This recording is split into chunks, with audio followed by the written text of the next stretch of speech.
Voltamos então com a nossa segunda palestra de hoje do Congresso Florestas Online 2020. Nós ouvimos a palestra do professor Irving falando sobre incêndios florestais do Brasil, como combater, quais são as características e tudo mais. E eu tive o prazer de conhecer o Natan, me foi indicado por um grande amigo. Você tem que ouvir o Natan. A palestra do Natan é muito legal, é muito informativa. Por que o Natan tem essa informação diferenciada? Porque o Natan foi para os Estados Unidos, além de ser formado em engenheiro florestal, vou falar já o currículo dele aqui, ele foi para os Estados Unidos e teve a experiência de lá, trabalhou lá, participou, fez curso nos Estados Unidos. E aí a pergunta que eu faço é aquela seguinte: a experiência americana pode ajudar no combate a incêndios florestais no Brasil? Por que lá o incêndio é diferente daqui? Então a gente pega lá, a notícia que tem 11 estados pegando fogo nesse ano de 2020 lá nos Estados Unidos, mas a gente vê muito mais da Califórnia e tudo mais. Nossa, lá tem tecnologia, tem satélite que não acaba mais, tem até satélite que vai falar assim, atenção, brigadista, você tem o copo d'água atrás de você, lá, de altíssima resolução, câmeras, aviões, helicópteros, bombeiros, brigadistas para tudo lá. E lá pega fogo bastante. Gente morre também nos Estados Unidos, tem até um filme sobre isso. Agora eu pergunto para o Natan, conte para a gente todos os detalhes dessas características americanas. Bom dia, seja bem-vindo, Natan. Bom dia, Paulo. Bom dia a todos os ouvintes que estão acompanhando hoje o evento. É um prazer estar poder compartilhando hoje com todos vocês hoje um pouquinho do que eu aprendi ao longo da minha passagem pelos Estados Unidos. Eu espero poder acrescentar mais informações. Então vamos lá, eu vou apresentar o Natan aqui. O Natan Barbosa Rodrigues é formado em Engenharia Florestal pela Universidade Federal de Viçosa, bombeiro florestal pela FEMA nos Estados Unidos, especialista em efeitos do fogo e queima prescrita pela Universidade de Idaho, nos Estados Unidos. Profissionalmente, possui experiência recente nas empresas Equilíbrio e Proteção Florestal, Fibria e Suzano, na coordenação de excelência e desenvolvimento operacional nos estados da Bahia, Espírito Santo e São Paulo. Academicamente, fez parte da empresa Júnior, centro acadêmico, foi representante dos órgãos colegiados e compôs equipes de laboratórios de pesquisa e programas de extensão. E eu queria saber agora de você, Natan, nos conta, estamos todo mundo curioso aqui, como é que é essa experiência americana? É com você, a palestra é sua. Obrigado, Paulo. Então, pessoal, vou começar me apresentando um pouquinho. Então, como o Paulo falou, sou formando agora em Engenharia Florestal pela Universidade Federal de Viçosa. Tenho especialização na parte de efeitos do fogo e queima prescrita pela Universidade de Idaho, na cidade de Moscow. E sou bombeiro florestal tipo 2 e monitor de efeitos do fogo também. Então, para poder falar um pouco de o que a gente pode aprender realmente com essa experiência, eu tenho que falar um pouco da minha história, como eu aprendi esses detalhes que eu vou passar hoje aqui.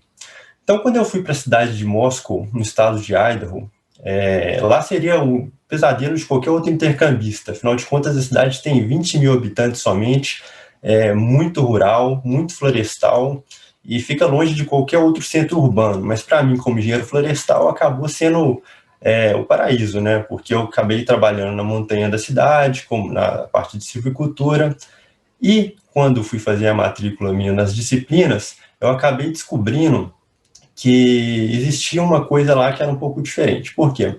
Como eu estava um pouco no início do curso aqui no Brasil, eu procurei matérias com menos pré-requisitos. Incêndios florestais era uma matéria que me chamava muita atenção, por já conhecer um pouco da parte de incêndios americana. Só que quando eu procurei o meu orientador para poder saber mais, ele falou que lá, na verdade, eles tinham uma graduação em manejo do fogo e ecologia do fogo de 4 anos. Aí eu me perguntei, poxa, o que esse pessoal estuda durante 4 anos, que a gente vê, às vezes, em 2 finais de semana, em cursos regulares no Brasil? Eu falei, eu acho que vale a pena eu poder me direcionar até essa área e pesquisar, saber qual que é o grande trunfo que eles têm aqui. Então, falando um pouco da educação acadêmica e profissional. Eu comecei, então, a cursar as disciplinas de Ecologia e Manejo do Fogo na Universidade de Idaho, só que eu me deparei com um entrave. Para poder fazer várias disciplinas, é necessário que você seja bombeiro florestal, pelo menos tipo básico. Por quê? Porque várias aulas práticas, várias aulas de campo, muita parte da prática mesmo, necessita que você vá até os incêndios florestais e realize queimas prescritas. Só que esse curso ele é limitado somente aos americanos, para você ter o certificado verdadeiro, né? Mas eu conheci duas pessoas que foram minhas mentoras durante o curso, que assinaram todos os meus papéis, que foi a Penny Morgan e a Heather Howard, que são professoras da Universidade de Idaho e coordenadoras do programa de incêndios florestais da universidade. E, felizmente, então, eu pude começar meu treinamento, né, a parte teórica, prática, realizar os testes teóricos, físicos ao longo dos meses, que é um curso muito extenso, e me tornei bombeiro florestal tipo 2, que é o bombeiro florestal de entrada. Por que eu falo bombeiro florestal tipo 2? É porque lá, assim como a gente tem o bombeiro militar no Brasil, lá o bombeiro florestal e o bombeiro estrutural são duas entidades separadas. Ou seja, eu tenho dois planos de treinamento e carreira separados. Isso me deu muita liberdade para poder cursar outras carreiras dentro do bombeiro florestal. Então, assim, existem especialistas em partes do incêndio florestal à medida que você vai necessitando dentro de um contexto de incêndio. Com essa oportunidade de estar dentro da universidade, de ter acesso a alguns recursos extras, eu também aproveitei para me tornar monitor de efeitos do fogo. Porque como eu estudava muito essa questão do fogo em si, do comportamento do fogo em laboratório, e ficou mais fácil para mim adquirir o conhecimento técnico e também as horas práticas de campo para poder realizar, para poder acrescentar mais esse degrau na minha carreira profissional como bombeiro. Então, foi muito feliz a minha passagem por lá, por ter aprendido tanto na universidade quanto no campo. E lá eles têm a Coordenação Nacional Interagências de Emergência. O que é isso? Isso seria o Corpo de Bombeiros Florestal Americano, que organiza todas as situações de emergência e desastres naturais que eles têm nos Estados Unidos. Então, se tem um incêndio, um terremoto, um tsunami, um furacão, tudo é organizado por eles. Porém, eles também organizam toda a matriz de formação e fazem o acompanhamento de todo o histórico de todos os bombeiros do país. Porque um bombeiro que tem 5.000 horas de trabalho, 4 tipos de curso, é diferente de um bombeiro tipo 2, que às vezes tem 200 horas só de campo.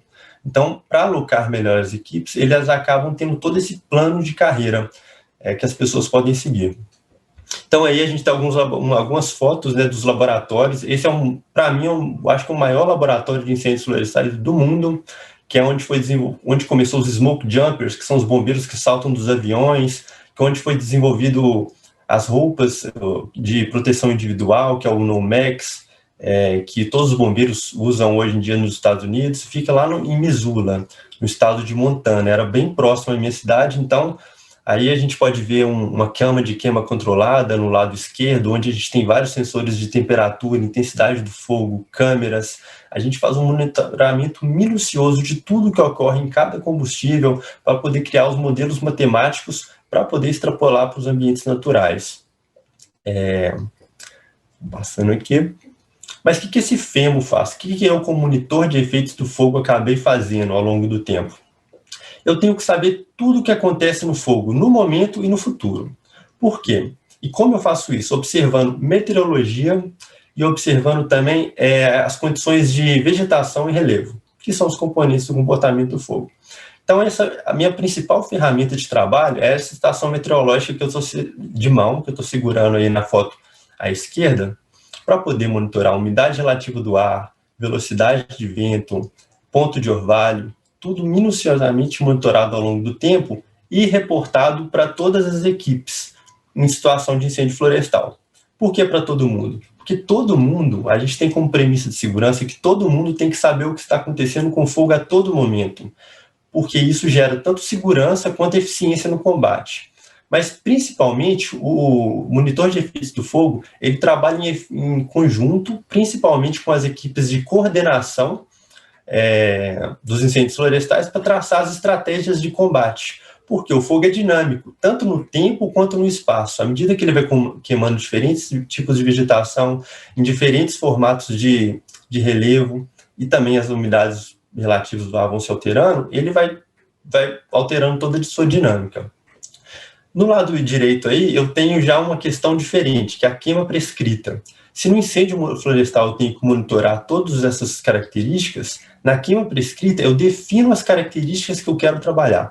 Então, por exemplo, eu tenho o codiente. O codiente é, por exemplo, eu tenho uma umidade relativa, a umidade máxima que eu tenho que ter no meu combustível para que eu tenha o fogo necessário para realizar um objetivo de queima. Aí também eu tenho o hotient, que é a umidade mínima que eu tenho que ter para também não ter um comportamento extremo do fogo. E o mesmo vale para a temperatura, para a umidade relativa do ar, para a velocidade do vento. Quando eu falo objetivo, vai ficar mais claro quando eu ilustrar alguns exemplos mais à frente. Mas esse plano de trabalho, ele parece simples, mas na verdade é um documento de 56 páginas assinados por diversas pessoas, onde você tem que fazer o monitoramento de dispersão da fumaça, de consumo de combustível, você tem que ter toda uma narrativa do seu incêndio, da sua queima prescrita, antes de colocar. Mas quem define que dia que vai ser uma queima prescrita? Quem define isso é o tempo, entendeu? A gente não define isso. Isso é o legal da queima prescrita, porque se eu estou fora de prescrição, às vezes eu posso ir para uma área querendo fazer uma queima controlada, mas eu não vou fazer, porque eu estou fora do meu objetivo de prescrição. Então, a gente colocou aí fatores quantitativos e qualitativos para poder alcançar objetivos muito específicos de manejo. Então, falando um pouco do trabalho. Como eu já trabalhava na floresta da universidade, eu já tinha um emprego na área de silvicultura, eu tive que buscar outras oportunidades para poder estar em campo, combatendo incêndio florestal. Por quê? Porque eu precisava de adquirir horas de campo e de observação, porque o bombeiro florestal completo na visão dos Estados Unidos é o que tem tanto conhecimento, treinamento e experiência.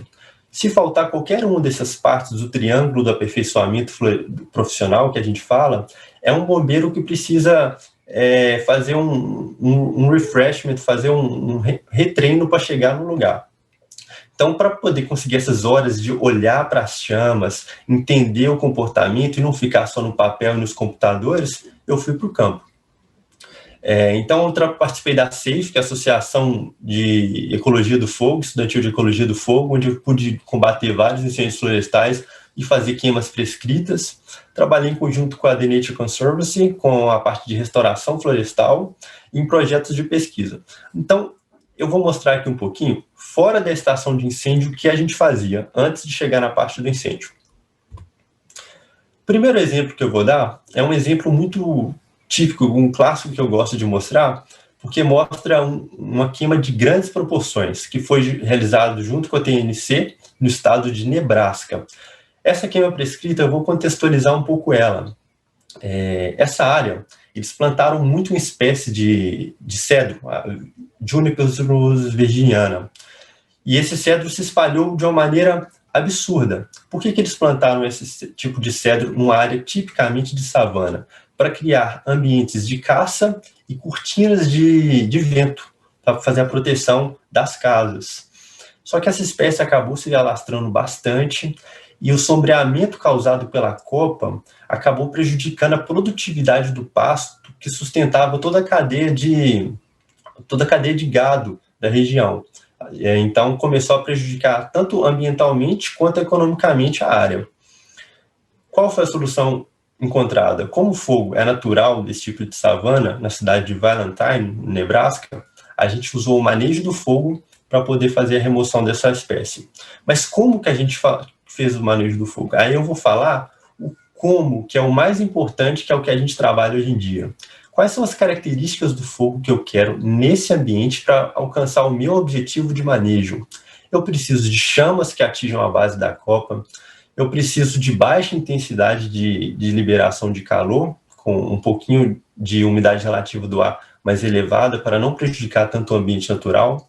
Eu preciso de velocidade do vento para poder queimar a quantidade de hectares que a gente queimava por dia, todos os dias.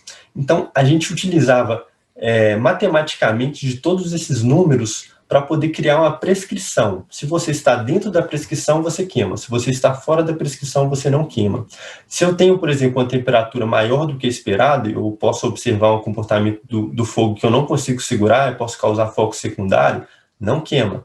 Se eu tenho uma umidade relativa do ar muito alta, não queima também, afinal de contas o fogo não vai se propagar. Mas como a gente faz isso? Utilizando os programas de computador. Embora eles façam várias generalizações, eles ainda têm uma acurácia muito grande quando a gente não está lidando com o comportamento extremo do fogo. Então, esses programas de computador, eles dão tanto a parte de propagação, de intensidade, quanto a possibilidade de formação de foco secundário, quantas toneladas a gente vai estar eliminando de material orgânico, liberação de fumaça. Então, isso tudo vai dentro daquele documento que eu falei de mais de 50 páginas, que é um documento completo, certo? Então, esse é um primeiro exemplo de restauração ecológica. No Brasil, a gente também tem vários exemplos para fechar ciclo de vida de gramíneas, tem o pato mergulhão, que eu já vi, inclusive, em várias palestras de pessoas excelentes profissionais aqui no Brasil. Esse caso eu trouxe ele porque ele é muito interessante, porque ele responde a uma pergunta clássica que a gente se fez recentemente, do boi bombeiro. A cidade de Nampa, que fica próxima à capital de Idaho, ela convidou a universidade para poder responder a pergunta: o gado, ele ameniza o comportamento do fogo local? Qual é o benefício de ter o gado naquela vegetação? E nós, como universidades, fomos até a área para fazer o estudo.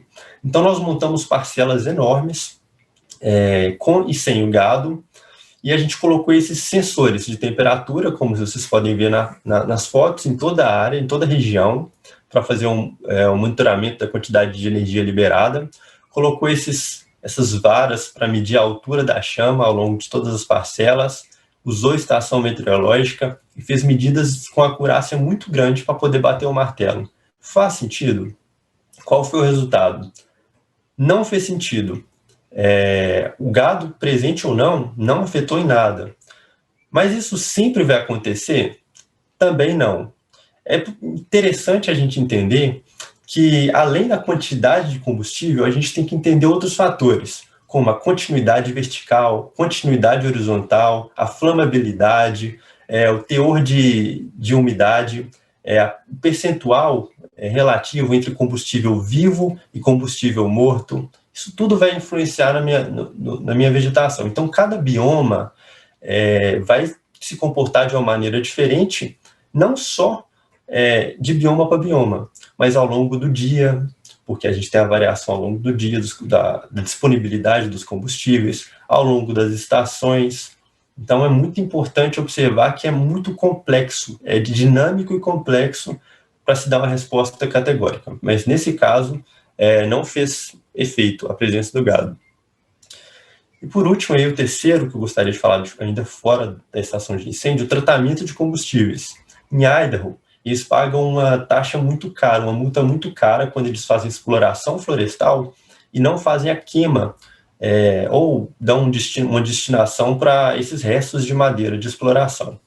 Então, a gente lá da SAFE, a gente era contratado para fazer um inventário desses combustíveis, então a gente quantificava quanto tinha, quais são as características, quanto de combustíveis de 1 hora, de 10 horas, de 100 horas a gente tinha, e quais seriam as características de queima esperadas que a gente gostaria de ter para fazer a eliminação desse material. Não é qualquer dia que você vai chegar lá e vai ter uma queima satisfatória. Então, por exemplo, qual o tipo de fogo que a gente gostaria de ver ali? Alto tempo de residência, a gente quer baixa umidade relativa do ar, porque a gente quer combustíveis de maior diâmetro, com baixíssima umidade também, para poder realizar a queima completa e não parcial. A gente quer pouco vento, afinal de contas a gente tem floresta ao entorno e a gente não quer foco secundário. Então isso tudo é mensurado antes. Então toda queima tem que ter um objetivo muito claro. Aí você vai me falar, você está falando muito queima prescrita. Por que prescrita e não controlada? Para mim, a queima controlada é a queima que é limitada apenas por um acero com um objetivo que não é mensurado quantitativamente como a gente fazia. Às vezes é mais qualitativo e não tem tanto controle ambiental. A queima prescrita não. Ela pensa, por exemplo, aí, a gente calculou quantas toneladas de material combustível a gente conseguiu fazer a queima. Quanto de fumaça, quantas toneladas de fumaça foi emitido. Por quê? em anos que você tem muito incêndio florestal, a gente não permite a realização desse tipo de atividade, porque já foi eliminado tanto o gás carbônico, foi eliminado tanta cinza já para a atmosfera, que tem um limite para o país como um todo, que não pode ser ultrapassado por questões ambientais. Então é uma coisa muito, muito bem controlada. Mas aí eu vou passar um videozinho, antes de falar desse slide, para poder ilustrar um pouco essas três situações. Então a primeira parte do vídeo vai ser a questão do boi bombeiro, que vocês vão ver a gente fazendo os experimentos, ver o comportamento do fogo. A segunda parte vai ser a queima de Nebraska, e a última parte tem uma parte bem pequenininha, que vai mostrar um pouco da queima do material vegetal que a gente tentou eliminar, tá certo? Tá pronto aí, Guilherme, pode rodar. Some heavy brush in that area. Got some heavy flames in the center on this northwest corner and center. They're higher than twice as high as the E explica muito bem por que às vezes o bombeiro morre, né? Florestal, porque a gente está num clima de savana com propagação absolutamente rápida do fogo aí, né? Western end, really high flames. Então isso aí mostra eu com a GoPro na cabeça, fazendo o registro do incêndio, mas não somente o registro de imagem, mas vocês vão ver também, eu estou ditando as condições meteorológicas para poder registrar depois em papel, olhando a estação meteorológica.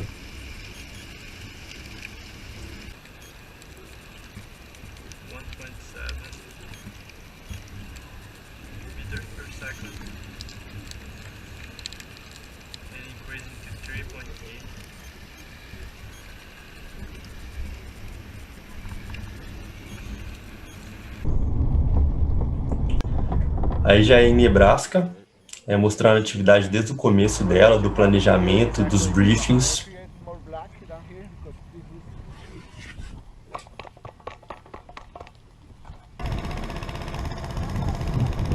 We're bringing this along the line and we're kind of going into the wind, so this is a lot of flanking fire. All right. And then not just come off the plan. Guys. All right. Mainly cow chips and dung and stuff, but we're gonna. Yo! Paint the fucking front, buddy. Wind's on our side. Yeah, I see him.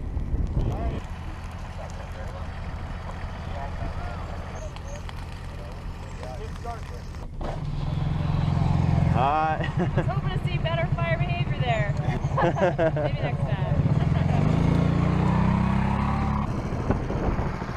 Way and me and Sug were standing there, and it starts kicking out heat, spinning like that, and we're like. Aí já é a última parte da gente observando exatamente aquele comportamento do fogo esperado para queima de material combustível, resíduo florestal.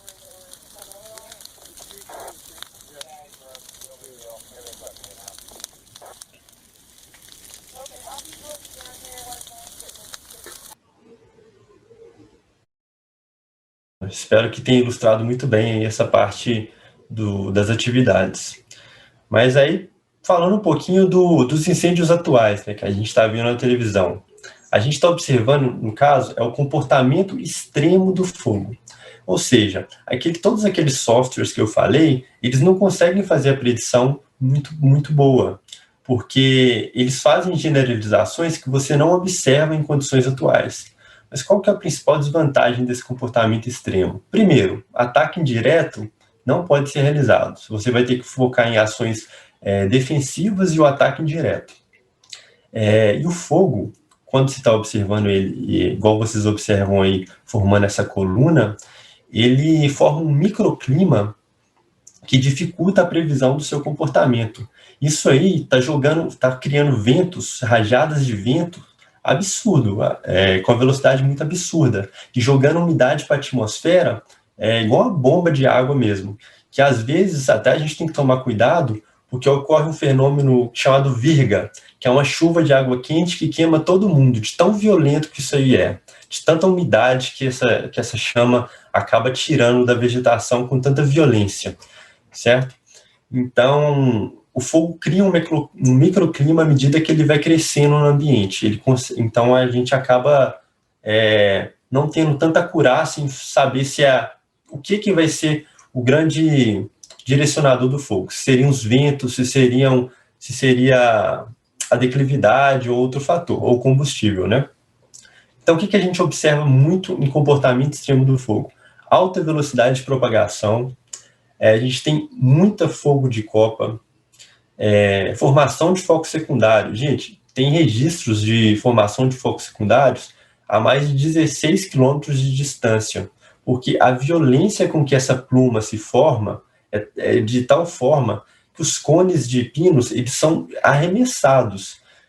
Então, esses registros começaram em 1910, quando foi criado o Serviço Florestal Americano, e eles começaram a fazer essas medições.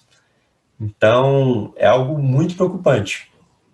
E quais são os alertas que a gente sempre tem, quando eu, como monitor de efeitos do fogo, eu tenho que sempre ter quando eu estou fazendo o monitoramento? Quantidade de umidade. Mudou a umidade de maneira muito abrupta. Às vezes muda com a chegada de uma frente com a corrente de ar seco na região. Você tem uma frente de ar muito seca, acaba baixando abruptamente a minha umidade dos combustíveis ali, arranca a água, e eu tenho um comportamento do fogo elevado a uma intensidade muito maior do que a esperada. Ou então eu tenho também a questão do terreno, a mudança do fogo. O fogo, à medida que ele vai se propagando, uma mudança na declividade muito, muito abrupta. Os ventos, a gente tem muito lá a chegada de frentes frias, que elas mudam a direção do vento de 45 graus até 180 graus. Então, geralmente, momentos de calmaria de vento, se você está sentindo o vento e você tem uma calmaria, geralmente você sai da área, porque geralmente pode indicar uma mudança de direção do vento que muda a frente de incêndio e pode acabar resultando em fatalidade. Fumaça e comportamento do fogo. Quando eu falo comportamento do fogo, só deixar claro que pelo tempo não dá para passar um pouco mais detalhado sobre a questão do manejo do fogo e a ecologia do fogo, mas eu estou falando mais da questão do terreno, da vegetação e do clima, certo? Falando do clima na perspectiva de tempo. Mas aí eu vou focar em 4 lições que eu acho assim, fundamentais para ser faladas hoje, porque elas são muito práticas de ser implementadas e elas dão resultado. Eu acho que elas dão resultado. E é uma coisa que nós não precisamos esperar outros fazerem para a gente começar a tomar a iniciativa. O primeiro ponto que eu gostaria de falar é um sistema e treinamento nacional unificados. Isso que eu observava nos Estados Unidos. Por quê? As brigadas públicas e as brigadas privadas, elas se juntavam e elas trabalhavam como se eles sempre tivessem se conhecido. Naquela queima de Nebraska, foram bombeiros de todo o país e eles trabalharam desde o primeiro dia como se eles se conhecessem a vida toda. Mas eu vou falar para vocês as vantagens, algumas das vantagens de ter um treinamento e um sistema unificado. O primeiro ponto é terminologia comum. As pessoas precisam conversar a mesma língua dentro de um incêndio florestal, tanto pela questão de eficiência, quanto pela questão de segurança. Um exemplo, incêndio de copa, eu já me deparei com pessoas que consideram incêndio de copa, por exemplo, um pequeno conjunto de 6 árvores com fogo na copa. No meu treinamento, eu recebi a informação que incêndio de copa é um incêndio que se propaga predominantemente pela copa das árvores, com independência da vegetação do solo, dos combustíveis do solo. Por quê? O mais interessante na hora de se controlar, o importante na hora de se controlar um incêndio, é a frente de fogo. É a situação que você vai lidar na frente de fogo. Embora as copas possam vir a pegar fogo depois, aquilo não é considerado, às vezes, um incêndio de copa. Mas vai que uma pessoa liga para uma estação de bombeiro e reporta, tem um incêndio de copa. Algumas pessoas vão poder mandar, por exemplo, um caminhão com 2 pessoas, a pessoa que achar que são 6 árvores. Outras pessoas vão ligar por helicóptero, falando, gente, a gente precisa de um helicóptero. São situações totalmente diferentes. Então, terminologia comum é super importante. O crescimento, ele tem que ser modular em complexidade. À medida que se vai demandando mais recursos, as coisas têm que se integrar de maneira fluida. E à medida que se for demandando menos recursos, você também tem que ter a flexibilidade de deixar para lá. Tem um incêndio, vem todo mundo. Não funciona assim. Primeiro você tem que identificar qual é o incêndio, quais as características daquele incêndio, antes de fazer qualquer planejamento em questão de alocação de recursos. Cadeia de comando, muito importante, eu vejo muito isso por aqui. Às vezes, a boa vontade, as pessoas realmente têm a vontade muito boa, a boa intenção muito boa de combater o incêndio, mas aí chega pessoas da cidade, chega o bombeiro militar, chega as brigadas das empresas, e às vezes ninguém sabe, e aí, quem vai coordenar isso aqui? Quem vai coordenar quem? Como é que vai medir esse nível de experiência entre a gente? Então, quando você tem uma cadeia de comando bem definida, igual a gente está vendo aí no lado direito, na parte superior, fica mais fácil, porque todo mundo sabe quem controla quem. E quando se tem um sistema para poder fazer o controle disso, quando o bombeiro chega na hora do incêndio, eu já sei quantas horas de combate ele tem, quantos cursos ele tem, quais são as especificidades do trabalho dele, entendeu? E isso se torna muito mais fluido, se perde menos tempo tomando esse tipo de decisão. E às vezes a decisão nem é tão boa assim. A parte de amplitude de controle também. A gente sabe que uma pessoa no incêndio florestal, ela é capaz de coordenar bem entre 5 e 9 pessoas, entre 4 e 9 pessoas. Mais que isso, gera um desequilíbrio na organização, gera desorganização mesmo, e menos que isso, é subuso de recursos humanos. Então, essas pequenas coisas dentro de um cenário de incêndio florestal, que são providas, né, à medida que se implanta um sistema de treinamento nacional unificado, acaba se chegando no lugar. Mas, se a gente esperar com que o poder público e outros setores da sociedade façam por nós, a gente vai demorar muito para poder ter isso. Então, a minha dica é que as empresas se organizem entre si, formem grupos cooperativos para poder montar esse sistema. E abarcar também as brigadas voluntárias, as brigadas, até mesmo as brigadas públicas do IBAMA, porque a gente precisa organizar, não pode mais esperar para organizar um tipo de sistema que torne o nosso combate eficiente. É muito preocupante quando você integra pessoas e você não pode confiar no treinamento da outra, porque o treinamento a minha segurança depende, às vezes, do treinamento da outra pessoa, entendeu? O segundo ponto que eu gostaria de falar é conhecer cada ferramenta e o potencial de cada ferramenta. Então, existem ferramentas apropriadas para determinados trabalhos. A melhor ferramenta é a que possui maior eficiência, diminui riscos e custos. Eu já vi muita gente usando ferramenta inadequada para o serviço errado. E isso não é legal, não é bacana da gente fazer, porque muitos acidentes são decorrentes disso, principalmente por causa de uma questão de segurança, mas também de rendimento. O movimento do chicote é totalmente diferente do movimento do abafador, e vai dar um rendimento na linha de controle um pouco diferente também. Então, a gente tem que conhecer muito bem de como a gente vai implementar cada recurso. E o que eu preciso que os recursos façam por mim também. E qual o rendimento de cada recurso. Por exemplo, as equipes terrestres. Eu posso mandar, eu estou lá em Brasília, eu vou mandar 30 pessoas para o Pantanal.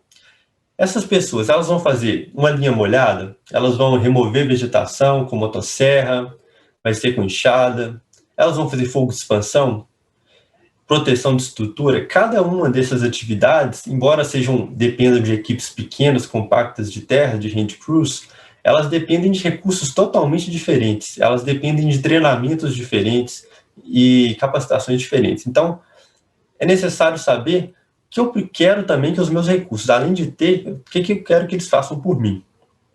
Segundo ponto interessante também, caminhão de combate. Vai ter acesso de estrada? Onde tem disponibilidade de água? Eu já vi isso acontecer. Chega na área lá e não tem água, tem que voltar tudo para poder pegar água. Número de pessoas, qual o número de pessoas mínimo para poder desenvolver toda a operação do Hoseley? E a experiência também. Conheço caso de pessoas que, às vezes, se apossaram de caminhões para poder fazer o combate, mas ninguém sabia fazer o cálculo da pressão da mangueira de água para poder levar a água a uma elevação determinada. Então, o caminhão não estava cheio de água e não tinha utilidade, porque não tinha experiência naquele trabalho. Sistema integrado resolve isso, faz o controle de todos os brigadistas, tanto do privado quanto do público. Mas aí você me pergunta, como combater um incêndio? Como combater um incêndio vai depender de duas coisas: ferramentas e os recursos que eu tenho.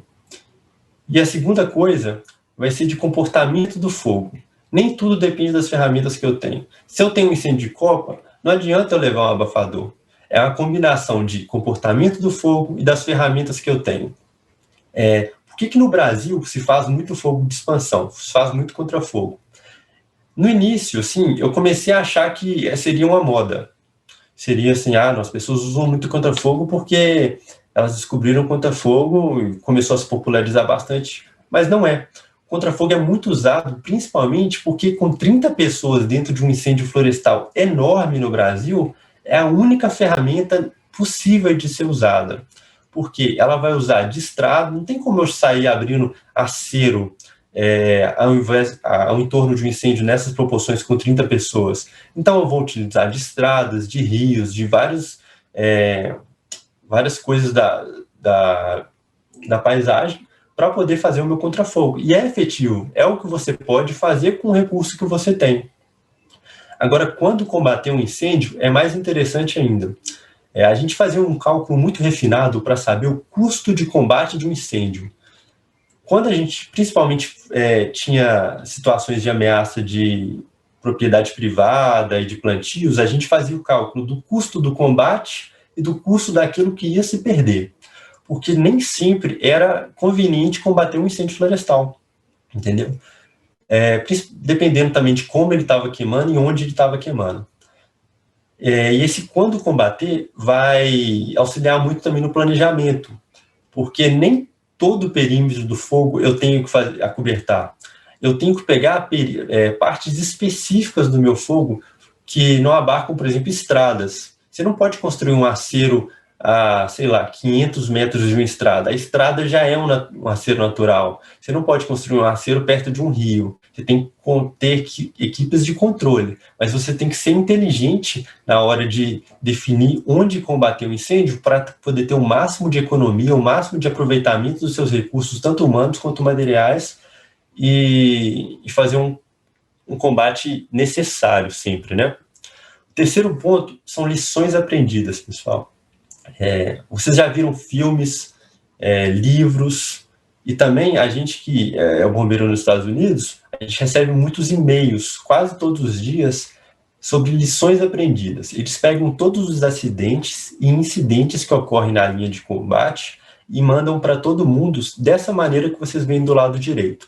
Eles mandam todo o histórico, toda a linha do tempo, qual foi o comportamento do fogo na hora daquele acidente, qual a análise dos equipamentos que podem vir a falhar no acidente. Por quê? Porque a gente tem que passar a aprender com o erro dos outros, com o incidente dos outros. E isso é muito bem consolidado na cultura americana.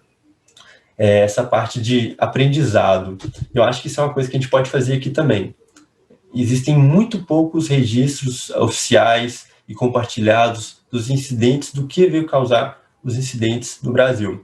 Eu sei que já teve incidente, por exemplo, aqui em Minas Gerais, talvez esse ano, talvez conhecer as causas, as razões pelas quais levaram, sem culpa nenhuma, sem situação de culpa nenhuma, a esses incidentes possam servir de grande aprendizado para outras pessoas. E o quarto ponto que eu gostaria de colocar é usar soluções práticas com a comunidade. Por que eu falo com a comunidade? Vou usar o exemplo da Zona da Mata Mineira, que eu tenho mais propriedade para poder falar. Quando a gente tem o proprietário rural, ele vai necessariamente precisar fazer o uso de técnicas de uso do fogo para fazer o manejo da terra. Por que ele faz o manejo da terra com fogo? Porque ele é ruim? Não. Porque o fogo é uma ferramenta de manejo barata. É uma ferramenta de manejo que todo mundo conhece e é barata. Ela é eficiente, principalmente para o pequeno proprietário que não tem muito recurso financeiro. O que é necessário que a gente faça? As empresas florestais, as brigadas, precisam atuar com essas pessoas, ajudando elas a fazerem esse tipo de queima, ajudando elas a fazerem esse tipo de atividade. Por quê? Nós temos conhecimento técnico, nós podemos fazer isso dentro da legislação de cada estado. Se eu ajudo ela sai daquela clandestinidade de fazer um incêndio sozinho, entendeu? E às vezes até fingir que aquilo foi um incêndio florestal. E ela faz tudo dentro da legislação, das conformidades, até com muito orgulho daquilo por ter apoio, por ter o nosso apoio. E isso certamente a probabilidade disso virar um incêndio florestal é muito pequena. As pessoas continuarão fazendo uso do fogo enquanto elas não tiverem um uso de uma ferramenta tão barata e eficiente quanto o fogo.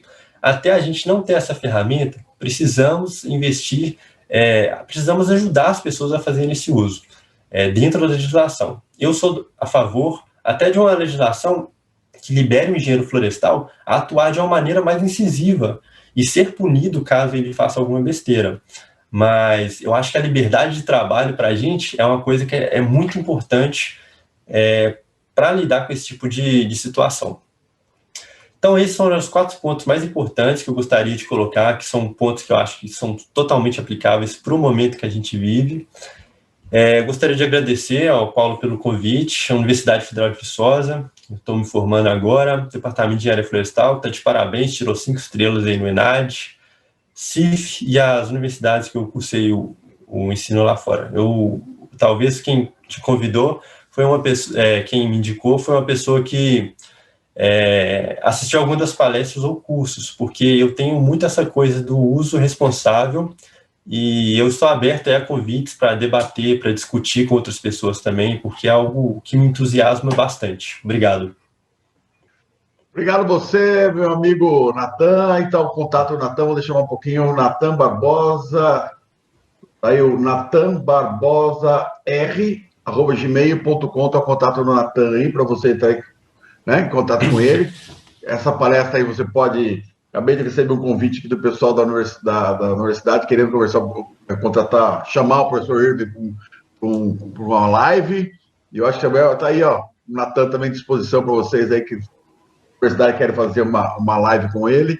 Muito obrigado pela sua palestra, cheio de elogios aqui, muita gente agradecendo a sua palestra, elogiando, temos perguntas, mas eu quero lembrar que no final dessa transmissão de hoje nós vamos sortear 3 cursos da Forest Class, e um desses cursos que é o que nós estamos lançando hoje com exclusividade, que é o curso de incêndios florestais, com o professor Irving, que foi o primeiro palestrante de hoje, em português e em espanhol. E o vídeo de lançamento está pronto, vou aproveitar agora.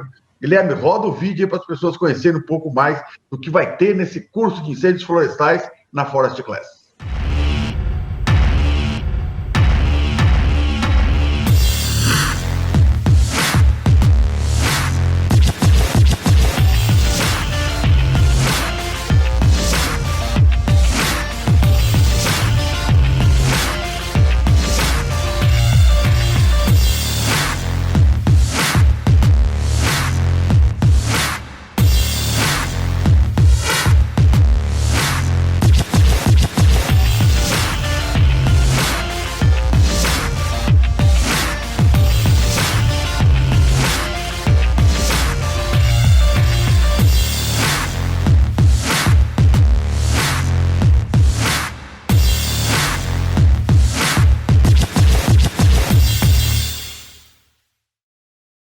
É isso aí! Não se esqueça, em breve vou mostrar para vocês estão acompanhando, vocês estão inscritos, fizeram inscrição no Florestas Online, vocês vão receber o seu e-mail quando a gente for lançar esse curso. E eu quero já chamar o Guilherme, nosso diretor, temos perguntas já prontas na linha? Vamos lá! Guilherme, primeira pergunta. Professor Dr. Gonçalo, como viabilizar a experiência americana no Brasil? Os modelos de queimadas prescritos no Brasil se diferenciam das americanas em que aspectos, Natan? Sim. Então, os modelos criados pelos softwares, por exemplo, a gente tem o Behave Plus, inclusive, quem quiser baixar o programa, ele é aberto para poder fazer simulações, tem o FullFam também, tem o Fire Family Plus, são todos programas abertos que a gente usa para ambiente Windows para fazer essas predições. ele se diferencia no seguinte aspecto: a gente tem verdadeiras cartas de combustível para poder rodar os modelos. Então, quando eu vou fazer uma simulação para fazer a predição do efeito fogo, eu tenho que selecionar a espécie predominante, eu tenho que selecionar o modelo de combustível, que geralmente são 27 que a gente usa, que já dá mais ou menos quantas toneladas de combustível eu tenho pela área, qual é o bioma que eu estou inserido. Tem essa questão da vegetação, que os modelos são calibrados para a vegetação, e tem a questão climática também, que a gente seleciona nos programas os climas das regionais americanas. Então, o ideal seria que a gente pegasse esses modelos e calibrasse esses modelos para as condições brasileiras. É um trabalho muito longo aí de ser feito, mas é super válido para a gente poder ter essa acurácia. Hoje eles já estão partindo, geralmente eu usava tudo isso já impresso, eu já levava todas as simulações impressas, com todos os cenários possíveis para o campo. Mas hoje a gente já está buscando nessa questão da inteligência artificial, a gente ter um monitoramento em tempo real mesmo dessas condições e do comportamento no celular. Então vou deixar as minhas fichas em casa, se Deus quiser, e as coisas vão ficar mais fáceis. Eu estava falando aqui, eu recebi aqui no nosso Facebook aqui, a Carolina, graduanda em Engenharia Florestal da UFAL, está organizando um webinar e gostaria de convidar o Irving, professor Irving, para o webinar. Está aqui, já passei para o Irving, já está entrando em contato, passei o contato para ela. É isso aí, esse é o objetivo do nosso congresso, que as pessoas se interliguem, conversem. Você está com dificuldade, quer saber mais informação, está aí o e-mail do Natan, está o e-mail do Irving, dos nossos próximos palestrantes, entre em contato, procure informações, passe informações confiáveis, passe aquilo que é verdade. Não fique preocupado com essas fake news, que mais teve nos centros florestais do Brasil, foi fake news, uma atrás da outra. E, Natan, vamos lá, a próxima pergunta está no ponto. Tem mais uma aí, Guilherme. Olha lá, vamos lá. Flairless. Quais softwares online de cálculo de propagação você indica? Olha, eu uso muito o Behave Plus, que é esse último que eu falei aqui agora. O Behave, ele faz todo o cálculo do comprimento de chama, você vai colocar todas as características esperadas para a área.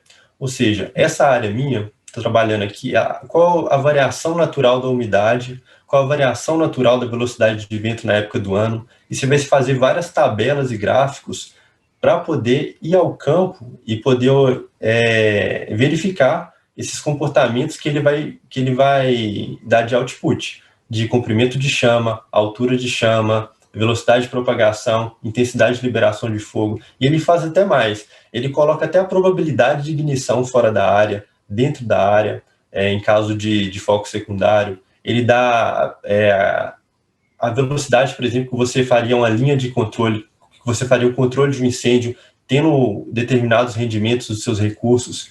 Então é muito interessante e é fácil de mexer.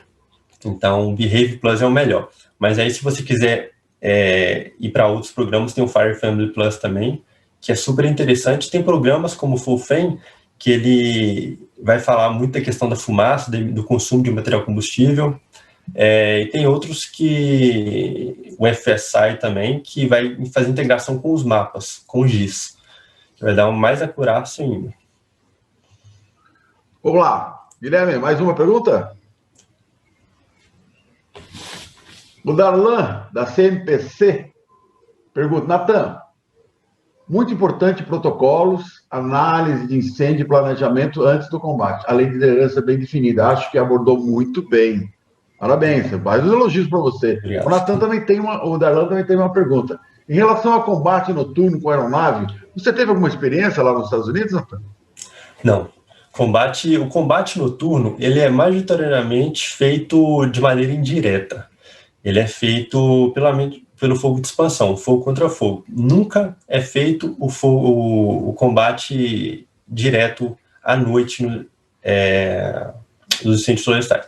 Questão de risco, a gente tem um protocolo de segurança muito firme. Geralmente, quando eu dou cursos da parte de segurança, eu falo horas e horas dos protocolos de segurança. E eles falam que áreas de risco são áreas que você não viu à luz do dia, presença de animais peçonhentos, áreas que você não, às vezes você não conhece o comportamento do fogo naquela região, todo bombeiro ele ganha um cartãozinho que é como se fosse o resumo do que ele pode esperar daquele fogo naquela área. Então, se eu viajar para outro estado, eu vou pelo menos ter esse mínimo, mas noturno nunca. Noturno somente o fogo contra fogo mesmo. Até mesmo porque as condições de incêndio se amenizam, né? Então a gente pode aguardar até o próximo dia. Bom, e agora eu vou fazer a última pergunta, tem uma série de perguntas, depois eu vou pedir para você entrar aqui no nosso chat, na transmissão do YouTube, e conversar com o pessoal, responder o pessoal, mas eu tenho aquela pergunta clássica que eu falei no começo. Com toda essa tecnologia que você viu lá, com tudo que tem nos Estados Unidos, né, com toda essa tecnologia, ainda pega fogo? Quer dizer, a tecnologia ajuda, eu preciso de mais, o que eu preciso de mais para evitar um dia eu posso falar assim, nossa meta esse ano é fogo zero. Vai ser possível isso um dia? Por que isso não acontece, Natan? Nossa meta tem que ser incêndio zero, né? O fogo, a gente está aumentando o uso dele gradualmente lá com as queimas prescritas para poder fazer um mosaico na vegetação e diminuir o alcance dos incêndios florestais. Primeira questão que eu acho importante, a diferença do combustível e do clima nos Estados Unidos. A estação de queima de incêndios nos Estados Unidos é marcada por um clima muito quente e seco, entendeu? E ao contrário da vegetação tropical que a gente tem aqui no Brasil, tem um controle hídrico, de perda hídrica, muito menos refinado do que o nosso. Então a vegetação ela é muito mais intensa na estação seca, ela perde muita folha, então você tem um acamamento de serrapilheira muito maior. Então, essa quantidade menor de água na vegetação facilita algumas coisas, como a velocidade de propagação, ela é muito maior do que aqui. A intensidade na linha de combate, ela é muito maior do que a nossa também. Tem muito mais emissão de fumaça, a mortalidade lá é muito maior do que a nossa. Afinal de contas, as árvores têm menos conteúdo de umidade, então elas pegam fogo de maneira mais intensa. Então, até nisso, tem essa diferença com o Brasil. Quando o fogo passa, como o conteúdo de água é maior, as árvores morrem menos, o impacto no ambiente é um pouco menor. E o consumo de matéria orgânica lá também é muito maior, justamente por essa questão da umidade ser muito baixa. A proporção entre combustível morto e vivo pesa muito mais para o combustível morto na estação de incêndio lá. Então, o combustível disponível para queima, que é diferente de combustível total, o total são as árvores, são toda a matéria orgânica, mas o disponível, ele é maior do que o nosso, porque é aquele que realmente vai fazer a queima efetiva quando o incêndio passar. Então, isso tudo vai gerar um comportamento muito agressivo do fogo. Mas aí a gente pensa na vegetação como um todo. Lá tem muito pinos. Vamos voltar um pouco na característica do combustível. A gente tem muita continuidade vertical. O pinus, ele não perde os galhos de baixo, igual algumas árvores brasileiras. Então, a facilidade com que o fogo sobe através dos ladder fields, que a gente fala, que é tipo combustíveis de escada, é muito fácil. Então, lá, efetivamente, você tem muito mais incêndio de copa, porque além de estar muito mais seco, o fogo sobe com muito mais facilidade através da vegetação. Fora que quem já foi no plantio de pinos já viu que a quantidade de serrapilheira é imensa. E, além disso, a gente tem muita resina, o que toma a flamabilidade do combustível muito maior. Então, não existe um motivo dos incêndios florestais lá serem do jeito que são. São vários motivos. São justamente pela essa questão da dinâmica. Tanto a vegetação, que é diferente, tanto quanto a parte climática, que é o principal. A parte de relevo até que não entra bastante. Mas aí a questão de tecnologia. Tecnologia, eu acho que a gente está indo muito bem também com a questão tecnológica. A gente tem muito dos equipamentos que eles têm, a gente também tem. A gente não tem qualidade e quantidade necessários, entendeu? Eu acho que isso que a gente peca bastante. Enquanto eles têm muita tecnologia em quantidade e qualidade disponíveis, eles têm uma questão ambiental que pesa mais. A gente tem uma questão ambiental aqui que pesa menos por estar numa condição tropical, mas a gente já não tem outra parte, que é a quantidade disponível. Então, esse investimento em número mesmo, sabe? E qualidade de treinamento e dos equipamentos. Então, são realidades que se contrastam nesse sentido. O que um tem, o outro acaba não tendo. Então, se a gente tivesse aqui no Brasil a quantidade de qualidades de equipamentos que ele tem, com certeza nossos incêndios a gente ia debelar de uma maneira muito mais fácil. Bom, Natan, obrigado. Eu estou vendo aqui o comentário aqui do Marcelo Sabiá. Essa política de fogo zero não é mais utilizada, pois o uso do fogo como ferramenta de manejo é essencial em diversas comunidades. Tem razão, eu falei errado, não é fogo zero, é incêndio zero. Sim, sim. Né? O sim, fogo sim. é necessário. Tem até a palestra de uma amiga minha, a de Assis, ela é engenheira florestal, que ela tem uma tese de que o fogo é benéfico para o cerrado, porque Sim, somente onde tem gramíneas, porque ela quebra a dormência das sementes, propiciando que essas sementes dessas árvores brotem. Né? Isso é muito importante, isso é outra tese que eu quero trazer no ano que vem, essa palestra aqui para o nosso Congresso Floresta Online, e eu queria aproveitar agora e agradecer você, Natan, pela sua belíssima palestra, tem mais gente conversando, parabéns aqui para você, entre aqui no nosso chat, converse com o pessoal, porque o nosso próximo palestrante já está na linha. Obrigado, viu, Natan? Obrigado, um abraço, até mais.